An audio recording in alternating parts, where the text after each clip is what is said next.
замони муосир ва технологияи нав кору фаъолияти инсониро боз ҳам дигаргун намуд. амалҳое ки замоне бо душворӣ анҷом дода мешуданд бо ёрии технология соддаву осон гардиданд.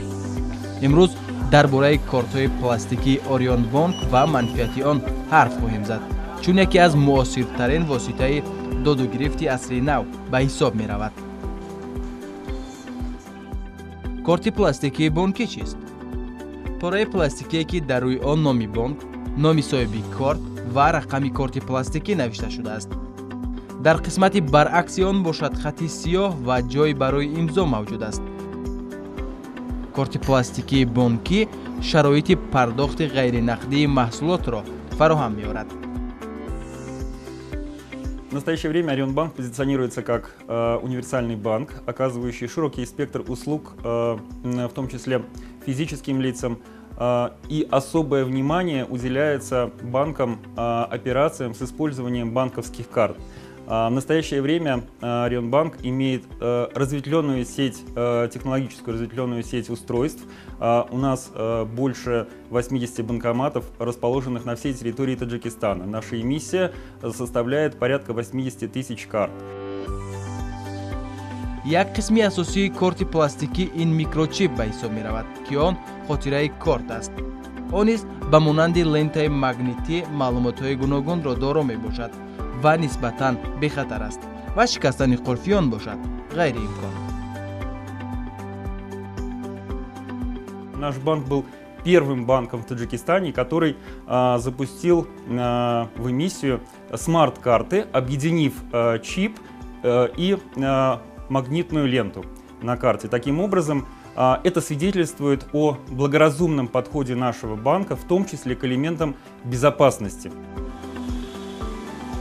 имрӯз ҷамъияти саҳомии кушодаи Orion Bank барои муштариёни худ кортҳои пластикии Visa Electron, Visa Classic ва Visa Gold-ро пешниҳод менамояд. С учетом того, что мы выпускаем карты международной платежной системы Visa, наши карты принимаются не только на территории Республики Таджикистан, но и во всех точках обслуживания по всему миру. То есть это порядка 300 тысяч устройств, точек, пунктов выдачи наличных, которые поддерживает именно платежная система Visa. Visa Electron ин намуди кортҳои пластикӣ ҳамчун ҳамён истифода бурда мешавад ва ҳангоми истифода ҳаққи хизматрасонӣ гирифта намешавад. бо ин навъи кортҳо дар Тоҷикистон дар як рӯз то 22 000 сомонӣ ва берун аз Тоҷикистон бошад то $2500 амрикоӣ истифода бурда мешавад. инчунин мизоҷоне ки соҳиби кортҳои Visa Electron мешаванд, метавонанд SMS хабарҳоро дар телефони ҳамроҳи худ пайваст кунанд. ҳар вақте ки ба корти онҳо маблағ ворид мешавад ва ё он ки гирифта мешавад, ба онҳо SMS хабар меояд. Visa Classic имкониятҳои корти мазкур зиёдтар аст. онро метавон бо интернет банкинг пайваст кард. ин яке аз роҳҳои қулайтарин ва осонтарини идоракунии суратҳисоб ба шумор меравад. тавассути он бақияи маблағҳоро дар суратҳисоби худ дар реҷаи онлайн мизоҷон метавонанд бубинанд.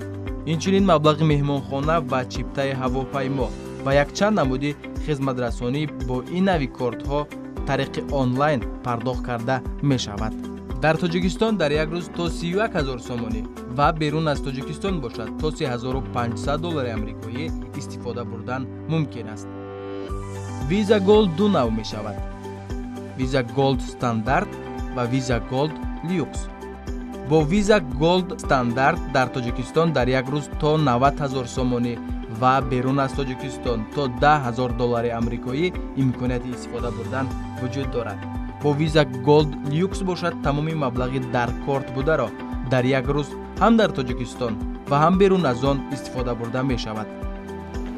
инчунин Visa Gold-ро низ бо интернет банкинг пайваст кардан имкон дорад. На рынке существуют как дебетовые карты, так и кредитные карты. Мы сейчас, в настоящее время, выпускаем только дебетовые карты, которые в свою очередь разделяются на ритейловые карты, карты, предназначенные для обычных физических лиц, и карты, на которые зачисляется заработная плата. Речь идет о так называемых зарплатных картах. афзалияти кортҳои пластикии Orion Bank пеш аз ҳама бехатарии маблағи муштариён мебошад. Нафароне ки дар Orion Bank суратҳисоб боз мекунанд, корти пластикӣ калиди суратҳисоби онҳо ба ҳисоб меравад. ҳар як дорандаи кортҳои пластикии Orion Bank бояд бо SMS хабар пайваст шаванд. рамзи корти худро ки иборат аз 4 шумора аст ҳамроҳ бо корт нагардонанд ва ё ин ки ба дигар кас нагӯянд. дар ҳолати 3 бор нодуруст рақамчинӣ кардани рамз истифодаи корт номумкин мешавад. агар муштарӣ рамзи корти худро фаромӯш накарда бошад, метавонад онро аз нав фаъол кунад. ин амал барои бехатарии кортҳо равона шудааст. дар ҳолати ғайб задани маблағҳо аз корти пластикӣ шумо метавонед ба Orion Bank муроҷиат намоед. мутахассисон дар кӯтоҳтарин фурсат сабаби ғайб задани маблағи шуморо муайян месозанд.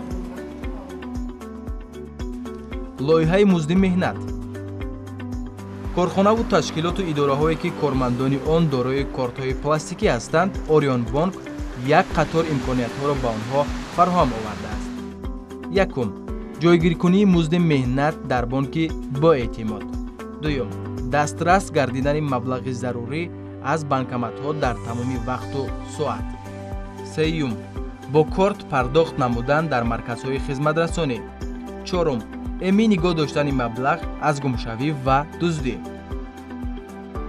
Мы готовы рассмотреть для участников зарплатных проектов варианты изменения либо снижения комиссии, если ваши сотрудники, которые пользуются зарплатными картами, расплачиваются в терминальной сети как нашего банка, так и других банков внутри Таджикистана. Мы готовы при этом существенно рассмотреть вопрос о существенном снижении комиссии. Потому что наша основная цель не просто сделать так, чтобы карты работали, чтобы они были удобными для вас в первую очередь, во-вторых, выгодными для того, чтобы и конечные держатели карт платили меньше, и работодатели, которые, собственно говоря, зачисляют заработную плату на эти карты, тоже не несли значительных расходов. дорандаи кортҳо метавонанд истифодаи корти гумшуда ва ё дуздидашударо тавассути телефон қатъ намоянд ва баъди он истифодаи кортҳо тамоман ғайриимкон мегардад. Даже если у нас нет договора с вашим работодателем, вы можете обратиться в вашу бухгалтерию для того, чтобы получить возможность зачислять свою зарплату на наши карты. хизматрасониҳое ки ба мизоҷони Orion Bank доир ба пардохти музди меҳнати кормандони корхонаҳо ва ташкилотҳо бо истифодаи кортҳои пластикӣ расонида мешавад, инҳо мебошанд: ҳисобкунӣ ва пардохти музди меҳнат бо ёрии кортҳои пластикии Visa Electron ва Visa Classic. дар ин баробар ҷойгиркунии банкоматҳо ё посттерминалҳо бевосита дар ҳудуди ташкилоту корхонаҳо. Acquiring намуди хизматрасонии банк мебошад ки дар марказҳои савдою хизматрасонӣ ба дорандагони кортҳои пардохти низоми Visa International, мизоҷони Orion Bank, банкҳои дигари ҷумҳурии Тоҷикистон ва тамоми ҷаҳон имконият медиҳад. он ба воситаи терминалҳои худкор, посттерминалҳо ва банкоматҳо фаъолият мекунад. масалан, дорандаи кортҳои пластикии Orion Bank дар марказҳои хизматрасонӣ метавонад ба воситаи корт ҳаққи маҳсулоти харидаи худро пардохт намояд. Мы прекрасно понимаем, что каждый крупный магазин поддерживает программу лояльности для своих клиентов и выпускает так называемые карты лояльности. Мы готовы рассмотреть вопрос о совмещении таких карт с нашими платежными картами. Таким образом, мы совместно с вами можем выплачивать вознаграждение в виде скидок для ваших покупателей. Часть таких скидок может взять на себя наш банк, часть скидок по картам лояльности возьмете вы, и тогда количество ваших продаж, несомненно, увеличится. дар ин баробар мизоҷ тариқи сомонаи WW Home Bank TG метавонад корти худро идора кунад. бо кортҳои пластикии Orion Bank дар дилхоҳ гӯшаи дунё метавон харид кард ва ба дигар хизматрасониҳо пардохт намуд. муҳлати эътибор 3 сол барои ҳама намуди кортҳо. Вот совсем недавно мы изменили тарифные планы для банков, находящихся внутри нашей страны. Например, держатели банковских карт других банков, отличных от нашего банка, могут получать деньги в наших посттерминалах абсолютно бесплатно. Для держателей карт зарубежных банков была установлена фиксированная комиссия. Все это как раз и направлено на то, чтобы нашими устройствами пользовалось как можно большее количество людей.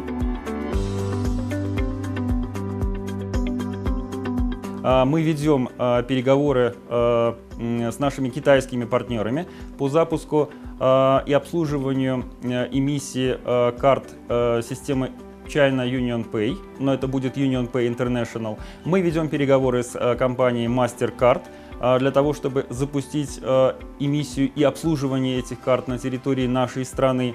В настоящее время мы тесно сотрудничаем в том числе с государственным банком Аманат-банк по запуску эквайринга, обслуживания национальных карт платежной системы Корти Милли, для того, чтобы сделать эту часть наиболее удобной и выгодной для конечных пользователей, держателей карт. Мы рассматриваем вопросы по системам лояльности, связанным с пластиковыми картами. Нам очень важно ваше мнение, ваше участие, в том числе в этом вопросе. Возможно, вам нужны какие-то другие продукты, помимо того, что предлагает сейчас наш банк. Мы с удовольствием их сможем рассмотреть. Ведь вот давайте вдумаемся в девиз нашего банка: сотрудничество во имя будущего. Это будущее возможно только в том случае, если вы обращаете на это особое внимание и принимаете участие в создании этого будущего уже сейчас. Только благодаря вашим рекомендациям это будущее станет возможным. ҷамъияти саҳомии кушодаи Орион банк барои муштариёни худ боз ҳам имкониятҳои фарохро фароҳам хоҳад овард, зеро тамоми талоши мо ба хотири фардост.